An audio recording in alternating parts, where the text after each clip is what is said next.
Hello दोस्तों, आप सभी का स्वागत है मेरा यूट्यूब चैनल सुबह स्टडी पे। तो चलिए शुरू करते हैं आज के क्लास। आज हम लोग पढ़ेंगे जो एडिटोरिया बुक है जिसमें 7500 जीके जीएस है, उसका अगला पार्ट जो कि सेट नंबर रहेगा 9। तो चलिए शुरू करते हैं। इसमें पहला क्वेश्चन हो जाएगा, निम्नलिखित युग्मों में से कौन सा युग्म साधारण टॉर्च सेल के टर्मिनलों को बनाने में प्रयोग होता है? तो ये हो जाएगा जिंक कार्बन। साधारण टॉर्च के सेल के टर्मिनल जो बनता है ये बनता है जिंक कार्बन का। और टॉर्च में कहेगा किस दर्पण का प्रयोग करते हैं, तो ये करते हैं अवतल दर्पण का। और पीतल किसका मिश्रण होता है, तो ये तांबा और जिंक का। पीतल मिश्रण होता है तांबा और जिंक का। आगे देख लेंगे, 2 नंबर क्वेश्चन हो जाएगा, निम्नलिखित में से कौन सा एक प्रक्रम प्रकाश संश्लेषण में सम्मिलित है? तो ये हो जाएगा पर्याप्तम। पर्याप्तम ऊर्जा स्थितिज ऊर्जा में परिवर्तित होती है और यह संचित हो जाती है। क्वेश्चन कर रहा है कि कौन सा एक प्रक्रम है जो कि प्रकाश संश्लेषण में सम्मिलित है? तो ये हो जाएगा पर्याप्तम ऊर्जा स्थितिज ऊर्जा में परिवर्तित होती है और संचित हो जाती है। जो पेड़ पौधे में प्रकाश संश्लेषण होता है ये होता है किसमें? तो क्लोरोप्लास्ट में होता है। और इसमें क्या होता है, तो इसमें पेड़ पौधे द्वारा कार्बन डाइऑक्साइड का ग्रहण किया जाता है और ऑक्सीजन छोड़ी जाती है। और ये क्या दिया है ऑप्शन में, इसमें दे रहा है कि ली जाती है और कार्बन डाइऑक्साइड छोड़ी जाती है, ये गलत है। प्रकाश संश्लेषण द्वारा पेड़ पौधे द्वारा ग्रहण किया जाता है कार्बन डाइऑक्साइड और छोड़ा जाता है ऑक्सीजन। जो ऑक्सीजन मिलता है ये मिलता है जल से। और जो नीम के पेड़ होता है या पीपल के पेड़, ये 24 घंटा ऑक्सीजन प्रदान करते हैं। आगे देखेंगे, 3 नंबर हो जाएगा, लंबी कूद लगाने वाला कूदने से पहले क्यों दौड़ता है? तो ये दौड़ता है क्योंकि वह संवेग संरक्षण बनाए रखता है। लंबी कूद लगाने वाला कह रहा है कि ये दौड़ता क्यों है, तो ये संवेग संरक्षण बनाए रखने के लिए ये दौड़ता है। जड़त्व का माप कह रहा है कि किसका माप है? तो जड़त्व का माप ये द्रव्यमान के माप है। और संवेग बराबर होता है द्रव्यमान गुणे वेग। संवेग बराबर होता है द्रव्यमान गुणे वेग और जड़त्व का माप हो जाएगा द्रव्यमान। आगे देख लेंगे, 4 नंबर क्वेश्चन, सोडियम हाइड्रोक्साइड का उपयोग किया जाता है। इसका उपयोग किया जाता है साबुन के निर्माण में। सोडियम हाइड्रोक्साइड का प्रयोग करते हैं साबुन के निर्माण में। और जो ये क्या कहा कि बैटरी में कौन सा अम्ल होता है, तो बैटरी में अम्ल होता है सल्फ्यूरिक अम्ल। सफाई के घटक के रूप में किसका प्रयोग करते हैं? सफाई के घटक के रूप में प्रयोग करते हैं ब्लीचिंग पाउडर का। ब्लीचिंग पाउडर का सूत्र हो जाएगा COCl2। 5 नंबर है, न्यूक्लिक अम्ल में निम्न में से कौन सा पदार्थ नहीं पाया जाता है? तो न्यूक्लिक अम्ल में ग्वानिडीन जो पदार्थ है ये नहीं पाई जाती है। बाकी हो जाएगा साइटोसिन, थाइमिन और एडेनिन, ये तीनों न्यूक्लिक अम्ल में पाया जाता है। जो DNA RNA है ये दोनों क्या है, तो ये दोनों न्यूक्लिक अम्ल है। और न्यूक्लिक अम्ल के खोज किए थे फ्रेडरिक मिशर ने। न्यूक्लिक अम्ल के खोज किए थे फ्रेडरिक मिशर ने। और इसका इकाई कहेगा तो ये हो जाएगा न्यूक्लियोटाइडस। न्यूक्लिक अम्ल का इकाई हो जाएगा न्यूक्लियोटाइडस। थाइमिन किसका नाम है, तो ये विटामिन B1 के रासायनिक नाम हो जाएगा थाइमिन। आगे देखेंगे, अगला क्वेश्चन हो जाएगा 6 नंबर क्वेश्चन है, साल क्रिया में पट्टियों के रूप में किसका प्रयोग किया जाता है? तो साल क्रिया में पट्टियों के रूप में प्रयोग किया जाता है कैल्शियम सल्फेट का। कैल्शियम क्लोराइड क्या है, तो कैल्शियम क्लोराइड ये अकार्बनिक लवण है। कैल्शियम क्लोराइड क्या है, तो अकार्बनिक लवण है। कैल्शियम फास्फेट सर्वाधिक मात्रा में ये मौजूद होता है हड्डी और दांतों में। 7 नंबर क्वेश्चन हो जाएगा, नौसादर और नमक के मिश्रण से नौसादर को कैसे अलग कर सकते हैं? तो ये अलग करते हैं उदरपातन द्वारा। नौसादर और नमक के मिश्रण से नौसादर को कैसे अलग कर सकते हैं? तो उदरपातन द्वारा। और नेप्थलीन को भी उदरपातन विधि द्वारा अलग करते हैं। और कपूर को भी शुद्ध किया जाता है उदरपातन विधि द्वारा। यह अमोनिया क्लोराइड को भी शुद्ध किया जाता है उदरपातन विधि द्वारा। नेप्थलीन, कपूर, अमोनिया क्लोराइड और नौसादर और नमक को मिश्रण को सभी को अलग किया जाता है उदरपातन विधि द्वारा। समुद्र को पानी को साफ करने के लिए किस विधि का प्रयोग करते हैं? तो ये हो जाएगा आसवन विधि। आगे देख लेंगे, 8 नंबर क्वेश्चन हो जाएगा, निम्नलिखित में से कौन सा एक प्रकाश संश्लेषी वर्णक नहीं है? तो इसमें हो जाएगा एंथोसाइनिन, यह प्रकाश संश्लेषी वर्णक नहीं है। बाकी हो जाएगा क्लोरोफिल, कैरोटीनॉइड और फाइकोबिलिन। ये तीनों क्या है, तो ये प्रकाश संश्लेषी वर्णक है। एंथोसायनिन क्या है, तो ये लाल, नीला और बैंगनी रंग के फलों में एंथोसायनिन पाया जाता है। कैरोटीनॉइड के कारण ये किसी किसी फल का जो कलर होता है पीला होता है। जैसे पपीता का कलर पीला किसके कारण होता है, तो कैरोटीनॉइड के कारण। और मैग्नीशियम धातु है ये क्लोरोफिल के केंद्र में उपस्थित होता है। क्लोरोफिल के उपस्थिति के कारण ही पेड़ पौधे के जो पत्ता होता है ये हरा होता है। आगे देखेंगे 9 नंबर क्वेश्चन हो जाएगा, निम्नलिखित में से कौन जीवाणु भोजी को सही रूप में संदर्भित करता है। जीवाणु भोजी को सही रूप में संदर्भित करेगा जीवाणु को संक्रमित करने वाले विषाणु। जीवाणु भोजी को सही रूप में संदर्भित कौन करता है, तो जीवाणु को संक्रमित करने वाले विषाणु। जीवाणु क्या है, तो ये कोशिकीय संरचना में सबसे छोटा जीव है। जो जीवाणु है ये कोशिकीय संरचना में सबसे छोटा जीव है, जिसका खोज किए थे लीमेनहॉक 1676 में। और विश्व के सबसे सूक्ष्मतम जीव कहेगा, विश्व के सबसे सूक्ष्मतम जीव हो जाएगा विषाणु, जिसका खोज किए थे यूनेस्की 1892 में। आगे देख लेंगे, अगला क्वेश्चन हो जाएगा 10 नंबर है। 10 नंबर क्वेश्चन हो जाएगा, इनमें से कौन सी कोशिकांग श्वसन क्रिया से संबंधित है। तो इनमें से कह रहा है कि कौन सा कोशिकांग है जो कि श्वसन क्रिया से संबंधित है, तो ये हो जाएगा माइटोकॉन्ड्रिया। माइटोकॉन्ड्रिया को कोशिका का पावर हाउस कहते हैं। माइटोकॉन्ड्रिया की खोज किए थे ऑल्टमैन 1886 में और इसका नामकरण किए थे बेंडा ने। केंद्रक की खोज किए थे रॉबर्ट ब्राउन 1831 में। हरित लवक के कारण ही प्रकाश संश्लेषण होता है पेड़ पौधे में। राइबोसोम को प्रोटीन की फैक्ट्री कहा जाता है। 11 नंबर हो जाएगा, मानव शरीर में श्वेत रुधिर कोशिकाओं तथा लाल रुधिर कोशिकाओं का औसत अनुपात क्या है, तो ये हो जाएगा 1:600। मानव शरीर में श्वेत रुधिर कोशिकाओं तथा लाल रुधिर कोशिकाओं का औसत अनुपात क्या है, तो 1:600। हीमोग्लोबिन मानव शरीर में, ये रक्त में जो हीमोग्लोबिन पाया जाता है ये मानव शरीर के अंदर ऑक्सीजन परिवहन के कार्य करता है। मानव के रक्त में पाए जाने वाला हीमोग्लोबिन ये मानव शरीर के अंदर ऑक्सीजन परिवहन के कार्य करते हैं। हीमोग्लोबिन में कहेगा कौन सा धातु पाया जाता है, तो ये हो जाएगा लोहा। श्वेत रक्त कण ये मानव शरीर में रोग प्रतिरक्षा के रूप में कार्य करता है। इसकी जीवन काल कहेगा तो 1 से 4 दिन होता है और लाल रक्त कण के जीवन काल कहेगा तो 1 से 120 दिन होता है। आगे देख लेंगे 12 नंबर क्वेश्चन हो जाएगा, नीचे दिए गए कथनों को मिलान करना है। और नीथोलॉजी में किसका अध्ययन करते हैं, और नीथोलॉजी में पक्षियों का अध्ययन किया जाता है। और नीथोलॉजी में पक्षियों का अध्ययन किया जाता है। ऑस्टियोलॉजी में किसका अध्ययन करते हैं, तो हड्डियों का अध्ययन होता है। लैपिड टेरोलॉजी में किसका अध्ययन किया जाता है, तो तितलियों का अध्ययन किया जाता है। माइकोलॉजी में किसका अध्ययन करते हैं, तो कवक का अध्ययन करते हैं। और फाइकोलॉजी में अध्ययन किया जाता है शैवाल का। ऑन्कोलॉजी में किसका अध्ययन करते हैं, तो कैंसर के। कैंसर रोग का उपयोग कैंसर रोग का अध्ययन किया जाता है, तो ये किया जाता है किसमें, तो ऑन्कोलॉजी में। आगे हो जाएगा 13 नंबर, मानव शरीर में ग्लाइकोलिपिड्स कहाँ पाए जाते हैं। मानव शरीर में ग्लाइकोलिपिड्स पाया जाता है कहाँ पे, तो ये पाया जाता है कोशिका झिल्ली में। और जो कोशिका झिल्ली है ये जंतु कोशिका पादप कोशिका दोनों में उपस्थित होता है, जबकि कोशिका भित्ति ये पादप कोशिका में केवल उपस्थित होता है।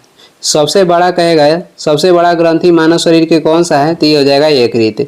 और दूसरा सबसे बड़ी ग्रंथि हो जाएगा अग्नाशय। अग्नाशय ग्रंथि को मिश्रित ग्रंथि भी कहते हैं, क्योंकि यह बाह्य स्रावित और अंतः स्रावित दोनों है।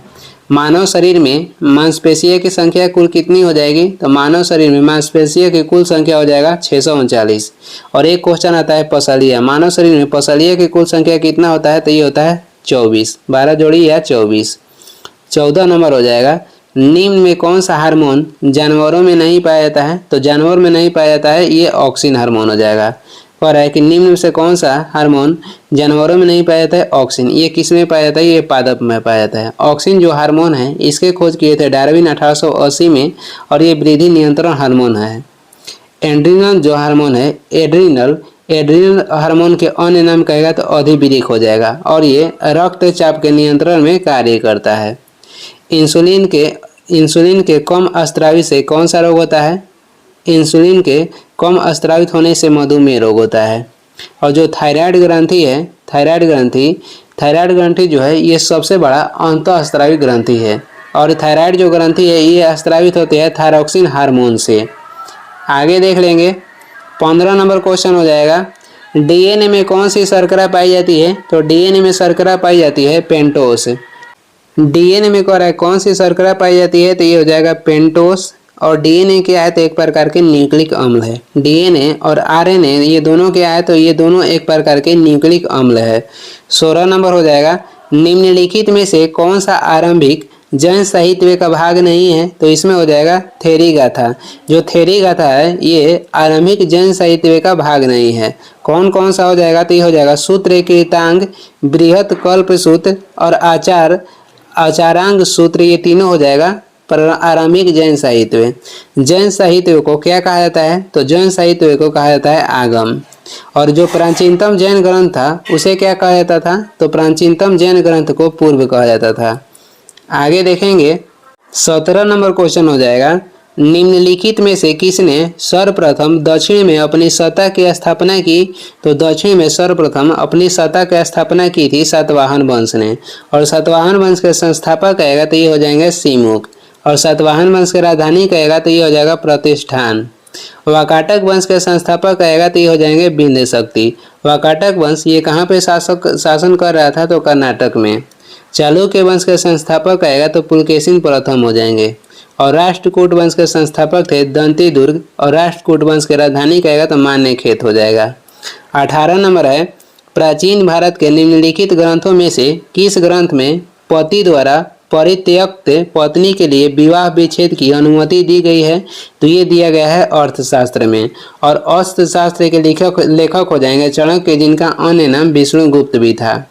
और जो अर्थशास्त्र है ये किस पे आधारित है? तो ये आधारित है राजनीति पे।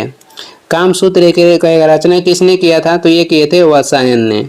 आगे देख लेंगे अगला क्वेश्चन हो जाएगा 19 नंबर, दीवान ने कह रहा है कि मखफी शीर्षक से कविताएं किसके द्वारा लिखी गई? तो ये लिखे थे जेबू निशा ने।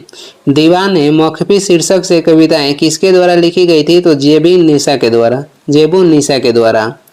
औरंगजेब को क्या कहा जाता था? तो औरंगजेब को जिंदा पीर कहा जाता था। और औरंगजेब ने किसकी उपाधि धारण की थी? तो आलमगीर के। दीवान-ए-कोही की स्थापना किसने किया था? दीवान-ए-कोही की स्थापना किए थे MBT यानी कि मोहम्मद बिन तुगलक ने। और ये क्या था? तो ये एक प्रकार के कृषि विभाग था। आगे देखेंगे 20 नंबर क्वेश्चन हो जाएगा, निम्नलिखित स्मारकों को उनसे संबंधित शासकों से सुमेलित करके नीचे दिए गए कूटों से सही उत्तर का चयन कीजिए। दोहरा गुंबद का प्रयोग किसके मकबरा में किया गया था? तो दोहरा गुंबद का प्रयोग किया गया था सिकंदर लोदी के मकबरा में।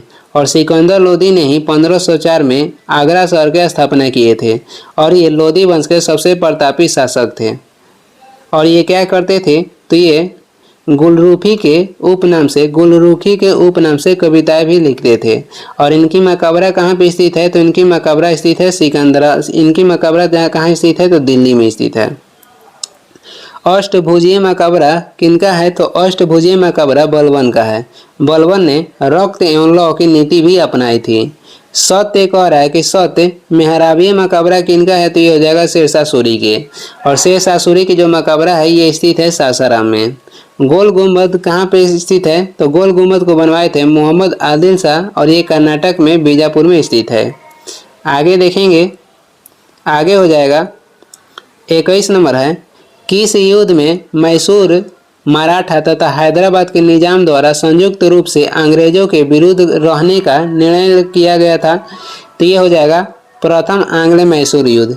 क्वेश्चन कह रहा है कि किस युद्ध में मैसूर मराठा तथा हैदराबाद के निजाम द्वारा संयुक्त रूप से अंग्रेजों के विरुद्ध रहने या लड़ने का निर्णय लिया गया था? तो ये हो जाएगा प्रथम आंग्ल मैसूर युद्ध, जो कि हुआ था 1767 से 69 तक। और दूसरा आंग्ल मैसूर युद्ध हुआ था 1780 से 84 तक, जिसमें टीपू सुल्तान के पिताजी की मृत्यु हो गया था, जिनका नाम था हैदर अली। कब? तो 1782 में। तीसरा आंग्ल मैसूर युद्ध हुआ था 1790 से 92 तक। चतुर्थ मैसूर युद्ध कहेगा, चतुर्थ आंग्ल मैसूर युद्ध कब हुआ था? 1799 में, जिसमें टीपू सुल्तान की मृत्यु हो गई। आगे देख लेंगे, 22 नंबर हो जाएगा, सरकी वंश के किस राजा ने मैथिली भाषा के प्रसिद्ध कवि विद्यापति को संरक्षण प्रदान किया था? तो ये प्रदान किए थे इब्राहिम शाह सरकी। क्वेश्चन कह रहा है कि सरकी वंश के किस राजा ने मैथिली भाषा के प्रसिद्ध कवि विद्यापति को संरक्षण प्रदान किया था? तो ये प्रदान किए थे इब्राहिम शाह सरकी। अदीना मस्जिद के निर्माण किसने करवाया था? अदीना मस्जिद के निर्माण करवाए थे सिकंदर शाह। हुसैन शाह सरकी कहाँ पे शासन कर रहे थे? तो ये कर रहे थे जौनपुर में। आगे देख लेंगे, 23 नंबर क्वेश्चन हो जाएगा, मुगल काल में निम्न में से किस एक पदाधिकारी का कार्य सेना को नदी पार करने के लिए पुलों और नावों की व्यवस्था करना था? तो ये हो जाएंगे मीर ए बहर। मुगल काल में निम्न में से किस एक पदाधिकारी का कार्य सेना को कार्य क्या था कि सेना को नदी पार करने के लिए पुलों और नावों की व्यवस्था करना था? तो ये व्यवस्था करते थे मीर ए बहर। और आमिल क्या थे? तो ये आमिल ग्रामीण में भूमि कर वसूल करते थे। सिपह सलार कौन थे? तो ये सेना के कमांडर थे। सिपह सलार ये सेना के कमांडर थे। आगे देख लेंगे, 24 नंबर हो जाएगा, 1857 के विद्रोह के पश्चात ब्रिटिश सरकार ने निम्नलिखित में से किस प्रांत से सिपाहियों का चयन नहीं किया था?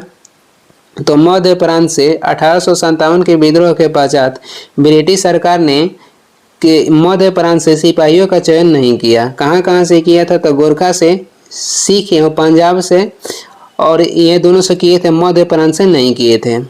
जो 1857 के विद्रोह हुआ था, इसकी जो भड़की थी कहाँ से? तो ये भड़की थी मेरठ से। कब? तो 10 मई को 1857 के विद्रोह की जो लड़ाई भड़की थी, ये मेरठ से भड़की थी। डेट कहेगा तो 10 मई को। और इसमें पहली बार मंगल पांडे को फांसी दी गई थी 8 अप्रैल 1857 को। आगे देखेंगे, आगे हो जाएगा 25 नंबर, महात्मा गांधी ने भूख हड़ताल की अपनी पद्धति का सर्वप्रथम प्रयोग कहाँ और कब किया था? तो महात्मा गांधी पहली बार भूख हड़ताल के प्रयोग किए थे अहमदाबाद में, जो मिल मजदूर हड़ताल था उसमें, और ये हुआ था 1918 में। पहला आंदोलन भारत में महात्मा गांधी किए थे चंपारण 1917 में, और वहाँ पे इनको आमंत्रित किए थे राजकुमार शुक्ल। और इसमें महात्मा गांधी के साथ का क्वेश्चन में कहता है कि चंपारण आंदोलन में महात्मा गांधी के साथ कौन भाग लिए थे? तो ये भाग लिए थे राजेंद्र प्रसाद और अनुग्रह नारायण सिंह। अनुग्रह नारायण सिंह को बिहार विभूति के उपनाम से जाना जाता है। दक्षिण अफ्रीका में महात्मा गांधी को कहेगा कि किस रेलवे स्टेशन पर महात्मा गांधी को रेल से उतार दिया गया था? तो ये हो जाएगा Pietermaritzburg railway station. Pietermaritzburg railway station पर। आगे देख लेंगे, 26 नंबर हो जाएगा, क्रांतिकारी गतिविधियों से जुड़े समाचार पत्र के गलत युग्म की पहचान कीजिए। क्रांतिकारी गतिविधियों से जुड़े जो समाचार पत्र है वो किसके मिलान करना है? तो जमींदार जो पत्र था ये हो जाएगा जफर अली खान का। इसके संपादक थे जफर अली खान। भवानी मंदिर पत्रिका के संपादक आएगा तो वरिंद्र कुमार घोष हो जाएंगे। फेरी हिंदुस्तान पत्रिका के संपादक थे तारकनाथ दास, और ये अमेरिका में प्रचलित किए थे। सांध्य जो था, सांध्य पत्रिका, ये गलत है। सांध्य पत्रिका के संपादक आएगा तो ब्रह्म बांधव उपाध्याय हो जाएंगे। ब्रह्म बांधव उपाध्याय संपादक थे सांध्य पत्रिका के। सचिंद्र नाथ सन्याल ने अनुशीलन समिति की शाखा के गठन किए थे पटना में 1913 में। सचिंद्र नाथ सन्याल ने अनुशीलन समिति के शाखा गठन किए थे 1913 में। कहाँ पे? तो पटना में। आगे देखेंगे, 27 नंबर क्वेश्चन हो जाएगा, निम्नलिखित में से किसने कहा भारत भारतीयों के लिए है? तो ये कहे थे दयानंद सरस्वती ने। निम्नलिखित में से कहेगा किसने कहा कि भारत जो है भारतीयों के लिए है? तो ये कहे थे दयानंद सरस्वती, और ये आर्य समाज के संस्थापक थे। और कहीं कहीं दयानंद सरस्वती न देकर आर्य समाज देता है, वो भी सही है। सरदार वल्लभ भाई पटेल ये संबंधित है बारदोली सत्याग्रह से, और ये बारदोली सत्याग्रह के नेतृत्व किए थे जो कि हुआ था 1928 में। और बारदोली सत्याग्रह में सरदार वल्लभ भाई पटेल को सरदार की उपाधि दी गई थी वहाँ के महिलाओं द्वारा। स्वामी विवेकानंद ने विश्व धर्म सम्मेलन में भाग लिए थे 1893 में। कहाँ पे? तो अमेरिका के शिकागो में। और सरदार वल्लभ भाई पटेल को लौह पुरुष भी कहा जाता है। आगे देख लेंगे, अगला क्वेश्चन हो जाएगा, अगला क्वेश्चन 28 नंबर, निम्नलिखित में से किस ब्रिटिश प्रधानमंत्री द्वारा 8 नवंबर 1927 को सर जॉन साइमन की अध्यक्षता में एक संवैधानिक आयोग जिसका प्रचलित नाम था साइमन कमीशन की नियुक्ति की घोषणा की गई? तो ये हो जाएंगे स्टैनली बाल्डविन। Stanley Baldwin. जो साइमन कमीशन भारत आया था वो आया था कब? तो ये भारत आया था 1928 में। और साइमन कमीशन किस लिए भारत आया था? तो जो अधिनियम 1919 था इसका समीक्षा करने के लिए। और क्रिप्स मिशन भारत आया था 1942 में। और ये कौन विदा किए थे? तो विंस्टन चर्चिल। उस समय इंग्लैंड के प्रधानमंत्री विंस्टन चर्चिल थे। आगे देखेंगे 29 नंबर क्वेश्चन हो जाएगा, 1858 के अधिनियम द्वारा भारत पर शासन किया जाना था, तो ये ब्रिटिश क्राउन के नाम पर 1858 के अधिनियम द्वारा भारत पर शासन किया जाना था, तो ब्रिटिश क्राउन के नाम पर। और जो ये किसके हाथों से लेके ब्रिटिश क्राउन के नाम पर दिया गया था, यानी कि जो शासन के पद था ये ईस्ट इंडिया कंपनी से लेकर ब्रिटिश क्राउन के हाथ में दे दिया गया। किस अधिनियम के तहत? 1858 के अधिनियम के तहत। और इसी अधिनियम के तहत मुगल पद समाप्त हो गया था। आगे देखेंगे 30 नंबर हो जाएगा, निम्नलिखित में से कौन 1953 में भारत सरकार द्वारा गठित किए गए राज्य पुनर्गठन आयोग के सदस्य थे? तो इनमें तीनों सदस्य हो जाएंगे हृदयनाथ कुंजरू, के.एम. पणिक्कर और फजल अली। ये दोनों सदस्य थे और इसका अध्यक्ष कहेगा तो फजल अली थे। और 1953 के जो भारत सरकार अधिनियम पुनर्गठन आयोग अधिनियम था, इसी के तहत गठन होने वाला पहला राज्य कहेगा तो हो जाएगा आंध्र प्रदेश। और ये भाषा के आधार पर गठन होने वाला पहला राज्य था। आगे देख लेंगे 31 नंबर क्वेश्चन हो जाएगा, आदिम निर्वाहक कृषि पद्धति के संदर्भ में कौन सा जोड़ा सही नहीं है? कौन सा जोड़ा जो है इसमें सही है? आदिम निर्वाहक कृषि पद्धति के संदर्भ में कौन सा जोड़ा जो है जो सही है? तो ये हो जाएगा कृषि पद्धति और ये क्षेत्र। झूमिंग जो कृषि पद्धति है ये कहाँ पे होता है? तो ये होता है दक्षिण पूर्व एशिया में। और मिल्पा जो कृषि पद्धति है कहाँ पे होता है? ये मैक्सिको में। और जो लदांग कृषि पद्धति है इसका प्रचलित है इंडोनेशिया और मलेशिया में। लदांग कृषि पद्धति इसका प्रचलित कहाँ है? तो इंडोनेशिया और मलेशिया में। और ये सब क्या है? तो ये स्थानांतरित कृषि का एक प्रकार है। आगे देख लेंगे 35 नंबर हो जाएगा, भारत की जनगणना 2011 के अनुसार देश में सर्वाधिक जनसंख्या वृद्धि दर वाला जिला कौन सा है? जिला पूछ रहा है तो ये हो जाएगा कुरंग कुमे। क्वेश्चन है कि 2011 के जनगणना के अनुसार सर्वाधिक जनसंख्या वृद्धि दर वाला जिला कौन सा है? तो ये हो जाएगा कुरंग कुमे जिला। और ये किस राज्य में है? तो ये स्थित है अरुणाचल प्रदेश में।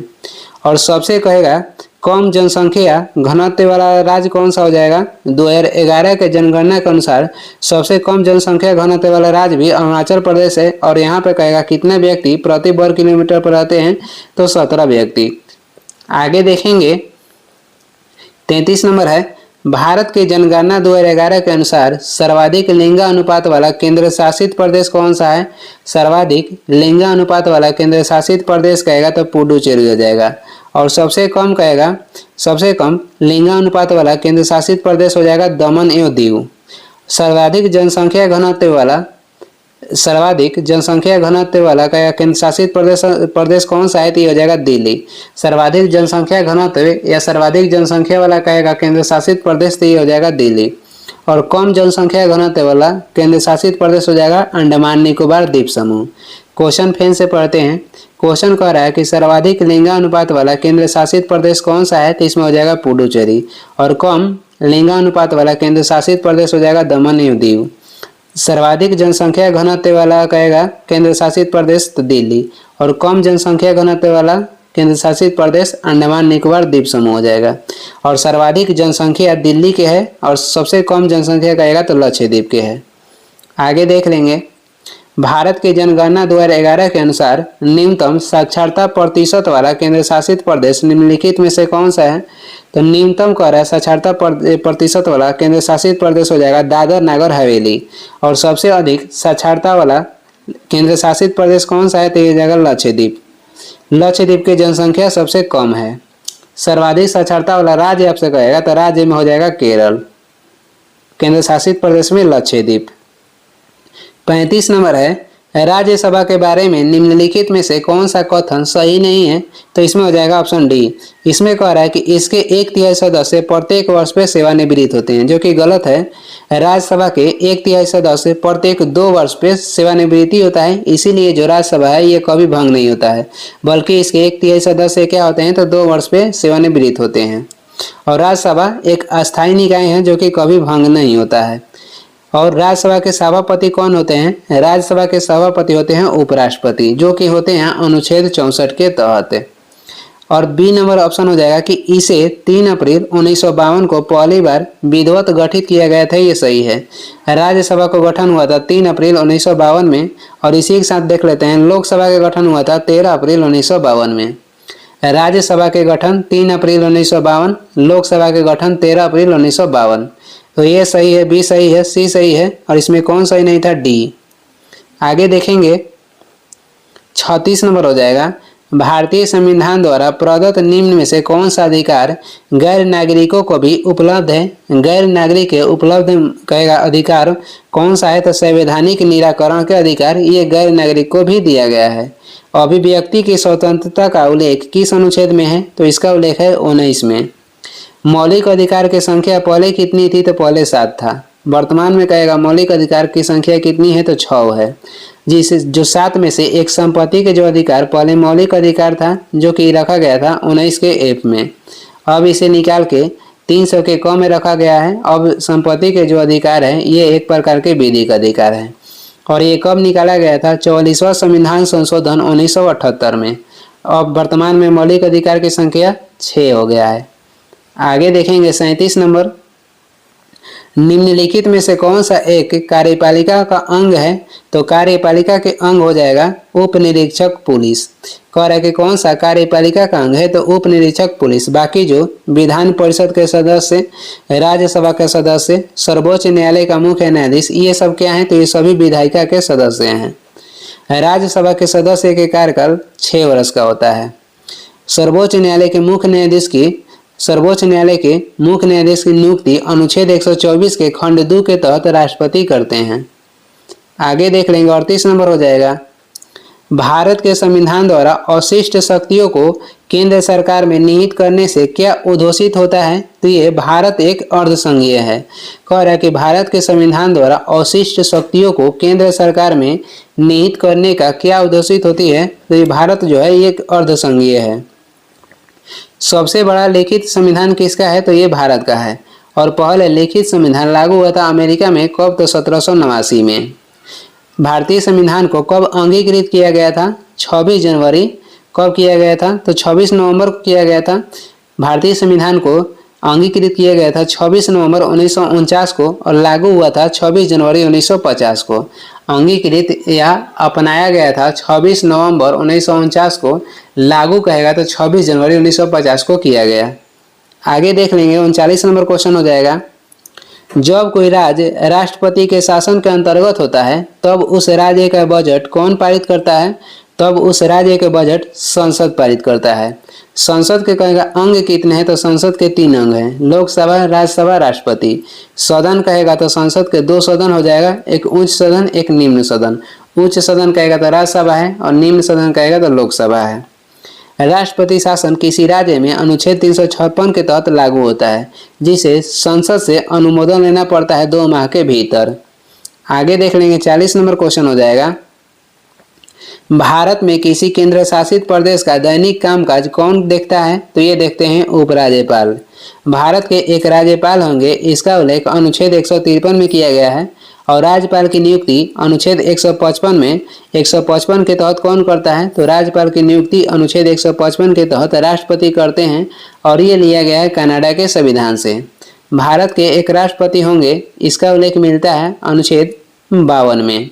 जैसे केंद्र शासित प्रदेश का दैनिक कामकाज उपराज्यपाल देखते हैं और राज्य में कहेगा तो राज्यपाल देखेंगे और केंद्र में राष्ट्रपति देखते हैं।